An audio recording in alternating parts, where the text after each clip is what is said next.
Hello everyone, welcome back to my channel. ಮಾಸಗಳಲ್ಲಿ ಅತ್ಯಂತ ಶ್ರೇಷ್ಠವಾದ ಮಾಸ ಶ್ರಾವಣ ಮಾಸ. ಇವತ್ತಿನ ವಿಡಿಯೋದಲ್ಲಿ ಶ್ರಾವಣ ಮಾಸ ಯಾವಾಗ ಪ್ರಾರಂಭವಾಗುತ್ತೆ, ಯಾವಾಗ ಅಂತ್ಯ ಆಗುತ್ತೆ, ಹಾಗೆ ಶ್ರಾವಣ ಮಾಸದಲ್ಲಿ ಬರುವಂಥ ಹಬ್ಬಗಳು, ಅದ್ರ ಬಗ್ಗೆ ಇವತ್ತಿನ ವಿಡಿಯೋದಲ್ಲಿ ಸಂಪೂರ್ಣವಾಗಿ ಮಾಹಿತಿ ತಿಳಿಸ್ತೀನಿ. ಬನ್ನಿ ವಿಡಿಯೋ ಸ್ಟಾರ್ಟ್ ಮಾಡೋಣ. ವಿಡಿಯೋ ಸ್ಟಾರ್ಟ್ ಮಾಡೋಕ್ಕಿಂತ ಮುಂಚೆ ಸಬ್ಸ್ಕ್ರೈಬ್ ಮಾಡ್ದಿರೋ ನನ್ನ ವಿಡಿಯೋ ನೋಡ್ತಿದ್ರೆ ದಯವಿಟ್ಟು ಸಬ್ಸ್ಕ್ರೈಬ್ ಮಾಡ್ಕೊಳ್ಳಿ. ಪಕ್ಕದಲ್ಲಿರೋ ಬೆಲ್ ಐಕನ್ನ ಪ್ರೆಸ್ ಮಾಡಿ. ನಾನು ಯಾವುದೇ ಹೊಸ ವಿಡಿಯೋ ಹಾಕಿದ್ರೂ ನಿಮಗೆ ಫಸ್ಟ್ ನೋಟಿಫಿಕೇಷನ್ ಬರುತ್ತೆ. ನಮ್ಮ ಹಿಂದೂ ಸಂಪ್ರದಾಯದಲ್ಲಿ ಬಹಳ ಪ್ರಮುಖವಾದ ಮಾಸ ಅಂದರೆ ಶ್ರಾವಣ ಮಾಸ. ಶ್ರಾವಣ ಮಾಸ ಬಂತು ಅಂದ್ರೇ ಎಲ್ಲರ ಮನೆಯಲ್ಲೂ ಕೂಡ ಹಬ್ಬದ ಸಂಭ್ರಮ ಮತ್ತು ಸಡಗರ ತುಂಬಿರುತ್ತೆ. ಶ್ರಾವಣ ಮಾಸದಲ್ಲಿ ಪ್ರತಿದಿನವೂ ಹಬ್ಬನೇ ಅಂತ ಹೇಳ್ಬೋದು.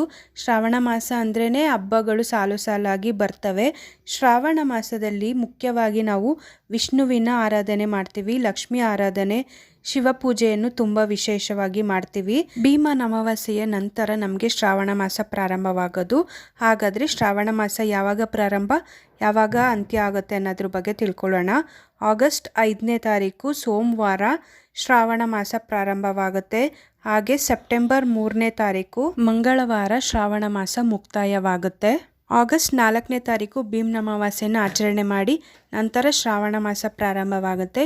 ಶ್ರಾವಣ ಮಾಸದಲ್ಲಿ ಮುಖ್ಯವಾಗಿ ನಾಗರ ಪಂಚಮಿ ಹಬ್ಬನ ಆಚರಣೆ ಮಾಡ್ತೀವಿ. ಹಾಗೆ ಹೆಣ್ಮಕ್ಳು ತುಂಬ ಸಂಭ್ರಮ ಸಡಗರದಿಂದ ಆಚರಿಸುವಂಥ ಹಬ್ಬ ಅಂದರೆ ವರಮಹಾಲಕ್ಷ್ಮಿ ಹಬ್ಬ, ನಂತರ ರಕ್ಷಾಬಂಧನ, ಕೃಷ್ಣ ಜನ್ಮಾಷ್ಟಮಿ, ಹಾಗೆ ಗುರು ರಾಘವೇಂದ್ರ ಸ್ವಾಮಿಯವರ ಆರಾಧನೆ, ಹೀಗೆ ಸಂಕಷ್ಟಹರ ಚತುರ್ಥಿ, ಶ್ರಾವಣ ಮಾಸದಲ್ಲಿ ಬರುವಂತಹ ಏಕಾದಶಿ, ವೈಭವ ಲಕ್ಷ್ಮಿ ಪೂಜೆ, ಹಾಗೆ ಶ್ರಾವಣ ಶನಿವಾರ, ಶ್ರಾವಣ ಮಾಸದ ಮಂಗಳವಾರ ಮಂಗಳ ಗೌರಿ ವ್ರತ, ಹಾಗೆ ಶ್ರಾವಣ ಸೋಮವಾರ ಶಿವನ ಪೂಜೆಯನ್ನು ಮಾಡ್ತೀವಿ.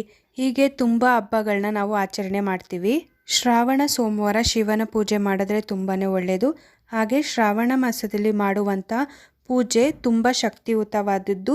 ಈ ಮಾಸದಲ್ಲಿ ನೀವು ಯಾವುದೇ ವ್ರತ ಪೂಜೆ ಮಾಡಿ ಏನೇ ಸಂಕಲ್ಪ ಇದ್ದರೂ, ಏನೇ ಬೇಡಿಕೆಗಳಿದ್ರೂ ಅದು ಶೀಘ್ರವಾಗಿ ನೆರವೇರುತ್ತೆ.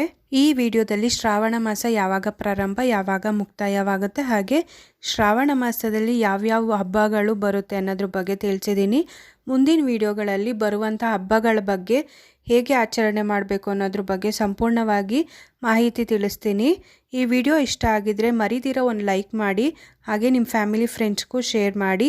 ಅವ್ರಿಗೂ ಗೊತ್ತಿಲ್ಲದಿರೋ ವಿಷಯನ ತಿಳ್ಕೊಳ್ಳೋಕ್ಕೆ ಸಹಾಯ ಆಗುತ್ತೆ. ಹಾಗೆ ಪ್ಲೀಸ್ ಸಬ್ಸ್ಕ್ರೈಬ್ ಮಾಡ್ಕೊಳ್ಳಿ. ನಾನು ವಿಡಿಯೋ ನೋಡಿದ ಪ್ರತಿಯೊಬ್ಬರಿಗೂ ಧನ್ಯವಾದಗಳು. Thank you for watching.